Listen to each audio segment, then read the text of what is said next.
हे बघा, मी युवा आहे, हा विजय पूर्णपणे युवांचा आहे। त्यामुळे व्यासपीठावर जाण्यापेक्षा युवात उपस्थित राहून त्यांच्या या जल्लोषामध्ये सहभाग घेणं हे आमच्यासाठी महत्त्वाचं आहे। म्हणून खऱ्या अर्थाने जिथं युवा तिथं आम्ही याच्या आधी युवांसाठी संघर्ष केला, याच्या पुढे सुद्धा युवांच्या विषयासाठी आपल्याला लढावं लागणार आहे। पण युवांची एकजूट जी झाली त्यामुळे लोकशाही आणि संविधान जपण्यासाठी आणि टिकवण्यासाठी आपल्या सगळ्यांना फायदा तिथं होणार आहे। आणि खऱ्या अर्थाने मला असं वाटतं की येत्या काळामध्ये जाती धर्माच्या पलीकडे जाऊन जसं या युवांनी एक विश्व तिथं निर्माण केलं, नाही तर एक विजय काळ आपण निर्माण केला, तसंच येत्या काळामध्ये जाती धर्माच्या पलीकडे जाऊन माणुसकी जपण्यासाठी, संविधान जपण्यासाठी एकत्रित येणं फार महत्त्वाचं आहे।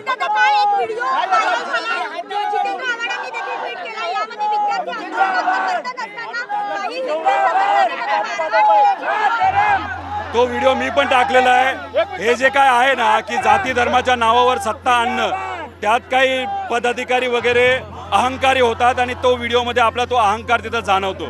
त्या माणसाला मला एवढंच सांगायचं आहे, या युवा पिढीला मारहाण करण्यापेक्षा तू जाऊन विचार की प्रभू श्रीरामांच्या मंदिरामध्ये जी चोरी झाली ती कुणी केली, का केली, त्याच्यावर तुम्ही बोलत नाही आणि या युवांना तुम्ही थप्पड मारता। या युवांनी तुम्हाला थप्पड मारली हे जास्त महत्त्वाचं आहे।